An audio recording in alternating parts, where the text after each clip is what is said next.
My presentation this morning is we're going to talk a little bit about the history of spiritual spaces. We have a spiritual space that is called the church. And I'm talking here spiritual Baptist. So we're going to talk some Baptistness now. Amen? We're going to get on into some Baptistness. We have the space called the church. We are all here right now in this church. But within the church, there are spaces, particular spaces in the church.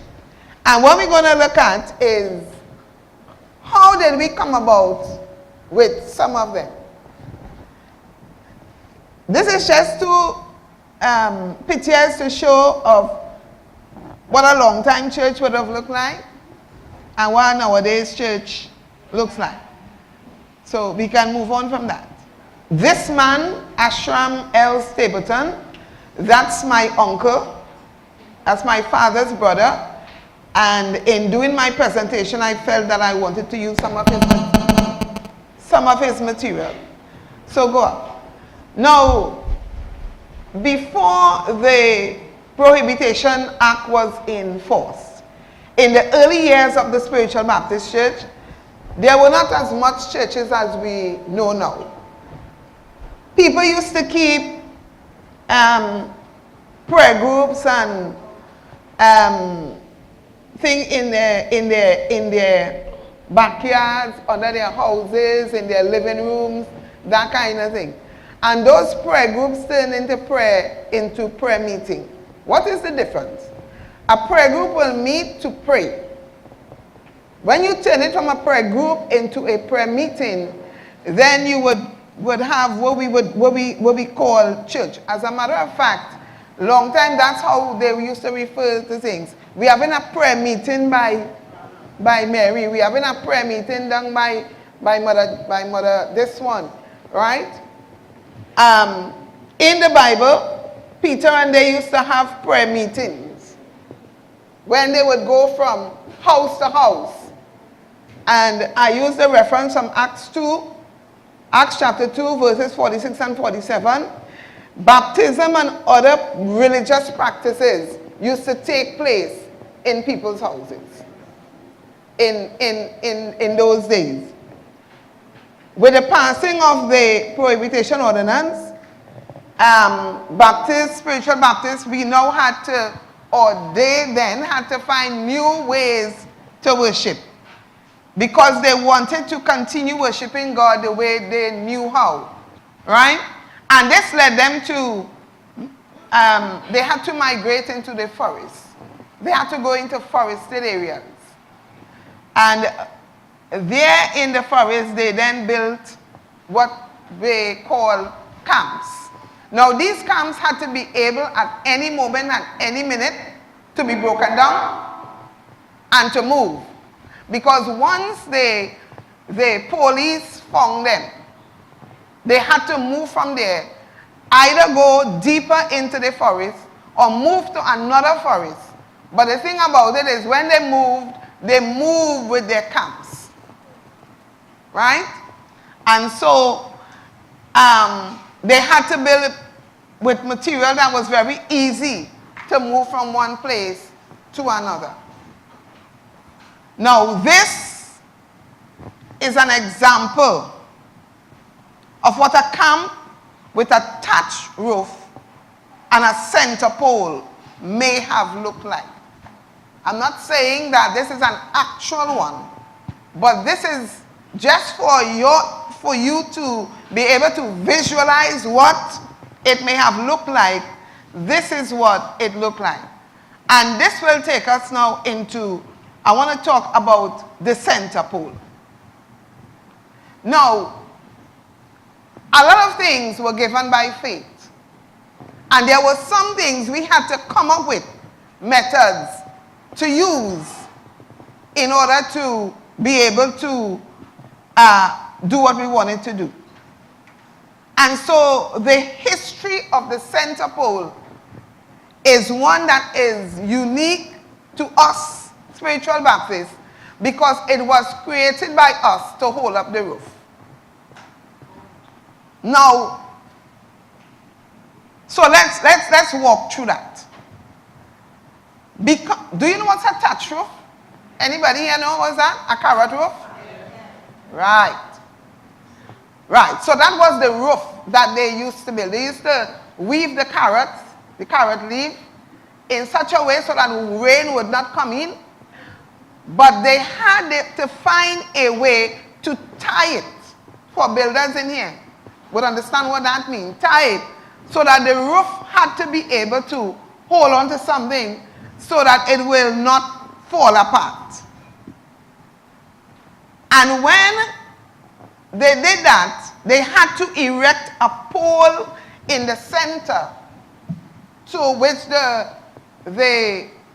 if we look at the picture just now, while I'm talking so we understand. So you see all of this here, it had to connect somewhere or else it could not hold up. Yeah? So that this pole was really important. And that is how the center pole came into existence. As time went by, what we understand about the center pole is that because it was there, it was considered then to be the strongest part of the church. Because no pole, no roof. Yeah? And because of that, the practitioners started to adorn the center pole with vessels. And the center pole then became what we call today and understand as the bounding center. Do you understand why it was called the bounding center? Yes? No? It was called the bounding center because it was what held the roof. That is how it became the bounding center.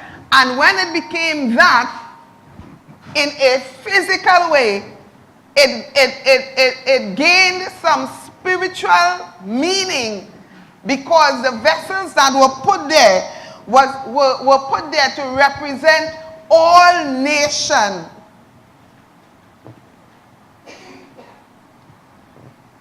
To encompass all nations.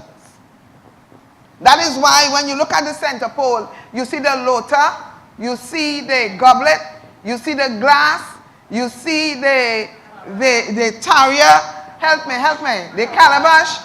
Right. That is where we got that from. The bounding center where you and I and the Chinese and the Indian and the African and everybody became one in Christ. It was made a spiritual space out of necessity. It was made a spiritual place out of necessity. So if it is that you're wondering, could God give you a center pole? Yes, he can. Yes, he can. Because it existed, because it exists, because it has a spiritual significance of something that started off as a physical thing that became of spiritual significance. Yes, you can get that. Now, I want to talk a little bit about center pole again. I have heard, and I don't know if you heard it, that people say that the center pole represents the penis of the church. Can I fix that? A spiritual God does not need a physical penis to reproduce. Penis is for man and woman to procreate. God does not need, can I say this as I want to say it, vagina and penis to reproduce spiritual people. That is not a spiritual teaching. That is a teaching that came from when people don't know what to say but want to look wise, they speak that kind of thing. The sad part of that is they will teach other people who will go out there to represent us and say that. I have heard that all in Barbados. I heard a big thing about that, and people catching power and tell them. The center pole does not represent the penis of the man. God's Holy Spirit is what will draw us unto him. The church cannot, if you didn't believe me, think now, think carnal. The church is a building, a physical building, concrete. How can a center pole interact and have intercourse with this building? Even if we want to think of it on a spiritual level, you see, the thing about it is we have to move the church from carnal to spiritual. God, in all his wisdom, does not need a physical act as that to produce the church. The church is called the bride of Christ. God, Jesus, is the bridegroom. Why is the church called the bride? Many things in the Bible is given a male reference. Most things, But the church is called the bride. Why? Because the church reproduces. And anything that reproduces is of a feminine nature. Have you ever planted a tree? And it ain't bear nothing. Nothing, years and years and years and years. You ever say that's a male pawpaw there, you know? That is a male whatever tree. You know why they identify it as male? Because it has not borne anything. So that when Christ referred to the church as his bride, when we come and we join the church, what we do is we enter covenant into union with God in marriage to God. Let me say that. You see, just how when you go up, you say, will I, Harry, take Mary to be my lawful wedded wife? And you say, I do. When you go to the Jordan Bank, well, I don't know for now, but before, when you get there, after you're done set up whole night, candles burn your whole night. When you reach down there, the leader going to ask you now if you're still intend to go. And you saying, I do, or I endeavor so to do if God, whatever you say, covenant and marriage taking place there. You entering now into covenant with God because you speaking it now. You see, whole night we could have assumed that you want to baptize. But when you get there, you have the opportunity to say, you see, me and baptizing, now is my mother will make me come. I baptize him because I find Shabbat Lester, he look real handsome, and I feel if I come a Baptist, he will like me too. You understand where I'm coming from? But when you say, I don't know what people say, but in our church you say, I endeavor so to do, if God be my helper, you would have entered into covenant and union with God. Amen? And I looked at some people's research, right?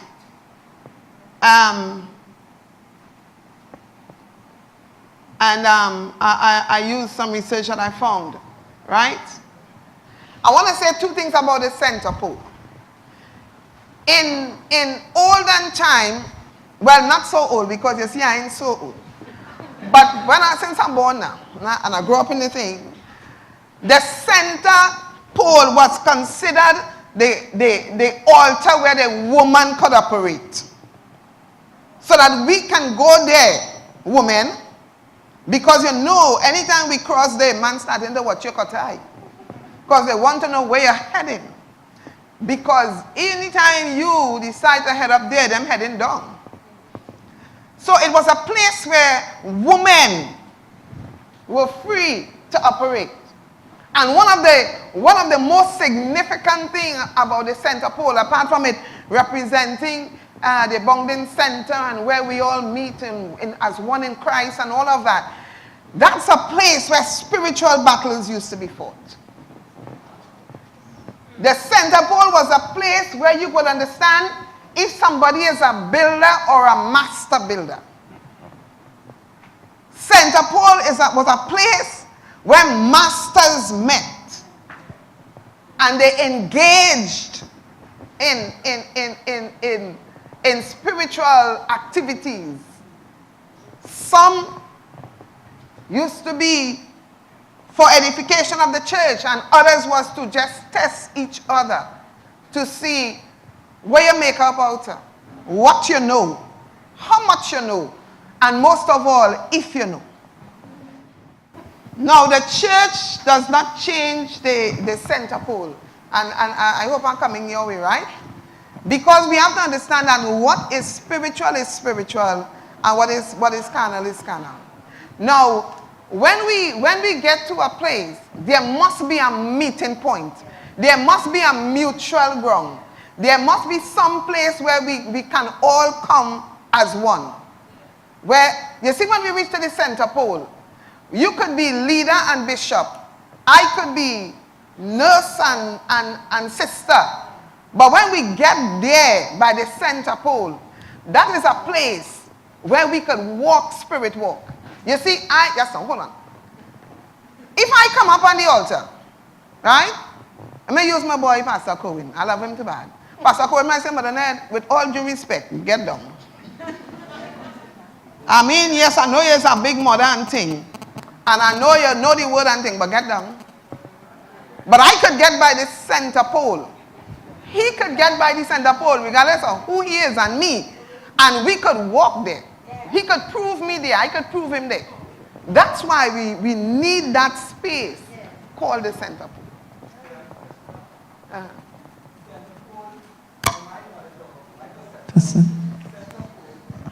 Center pole was there as a meeting point, a meeting place in that time where the strength came in that area.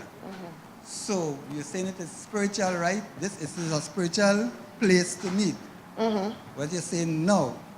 Yeah, it started off as a physical place that turned into a spiritual place of great spiritual significance. So because of that center pole, it remained the same. It remains the same. All right. Okay. It remains the same. But what you have to understand is that the strength of the physical church, then the camp, let me go back. The camp, the strength of the camp was in the center pole. So it remained the same. No, we no longer have camps. So the center pole now represents a place of where there is no Jew, no Gentile, no Greek, in other words, it didn't have no big and small and high, and anybody can go there. You can go to the center pole. When I cannot as a woman go up on the altar to operate, I can go to the center pole because all the vessels are there. Everything that I need to operate is there. I can go there and offer my sacrifice. Yeah? And I'm not talking about blood and dove and thing. I can go to the center pole and I can offer my sacrifice, because as a woman I'm limited. I can't go up where the high priest is. So the center pole is very important. It's very, very important. And another thing, and as I said, let us talk some Baptistness. If I want to walk a thing, right, a little jingle, I can't go up there, because there represents something where jingle mustn't take place. But by the center pole, magic could take place there, because it really is a lower altar. It is an altar where everybody can operate from. But up there have assigned people, because you see, and as we go into that just now, the altar of the church represents sacrifice. The word altar means sacrifice, and it represents the Godhead. And without going into much things, I want to say something for the brother and all of us to understand. In the church, there are two different types of work that takes place. You have the ecclesiastical work, and you have the spiritual work. And the spiritual work is where I will take some oil and some honey and thing, and I will rub down somebody and say something and pull them and stretch them and spin them and all of that. That is the spiritual traditional work. And then we have where the priests, the shepherds, the whomever would go up to the altar, and they are supposed to up there offer prayers on our behalf. Yes, I just want to ask about the center pole reference as being the navel of the church. Navel of the church. Right, that's another thing. People say that the center pole is the navel of the church. Now, the thing about it is, as I said earlier on, when we do not understand some stuff, and we do that with plenty of things in the church, and that's why we confuse our own selves. Because we want to be so accepted that when somebody asks you, you don't want to be able to say, well, you know, that part of it is, as Teacher Donna said, is a faith thing. So we have to have something to tell them. So we say it's the navel, we say it's the penis, we say all kind of things that is not really so. It is not really so. The center pole is not the navel of the church. Again, we're using the human anatomy to try to understand that, because we do not understand the real significance of it, so that we call it names from the human anatomy, so that our friends who we want to be so accepted by will understand. And the thing about it is, when we tell them that, because they operate strictly by the book, they're going in the book to find navel, center pole. And when they don't find it, they still think that you're done son your dotage. And we need to preserve our religion, and we need to understand this space in which we operate is a God-given space. The center pole, as Mother Ned says, is an altar. And it is the altar where all of us can give ourselves a living sacrifice. That's what Paul says. Okay, we are to present our bodies a living sacrifice. And that's why we kneel and pray by the center pole. It is an altar where we could come with our tears, and where we could come with our pains, where we can commit ourselves, commit our lives to doing God's work. And that is why we need to be careful that we say these things. We come to the center pole and we pray and we ask for forgiveness, and we commit our lives to God, and then we walk away and forget that it's an altar. And it's the altar where all of us can come. Like Mother Ned says, that's the altar where the men of God selected by God to pray, say prayers on our behalf. But there we can bring our own prayers. Okay, and I can tell some people simply, sometimes some people need to be before they approach that altar, they need to spin themselves out and spin all the sin out of their life at the center before they approach that altar.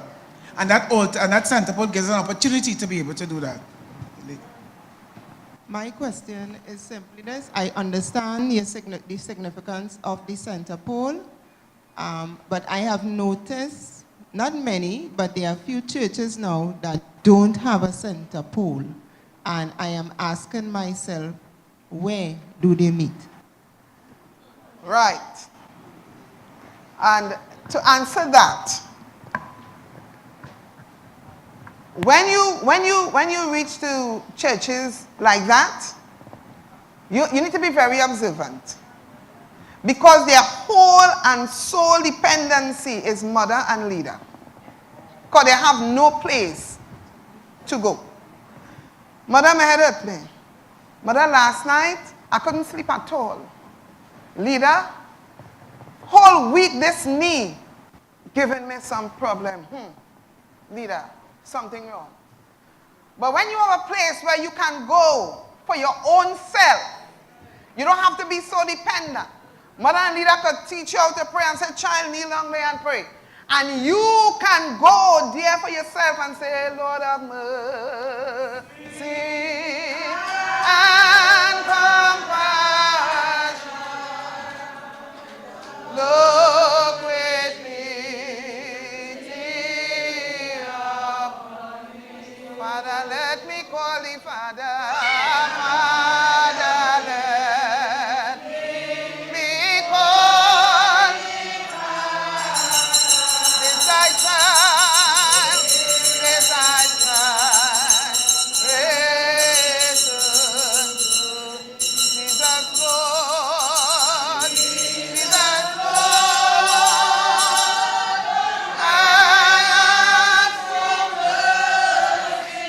Let me not employ it. All my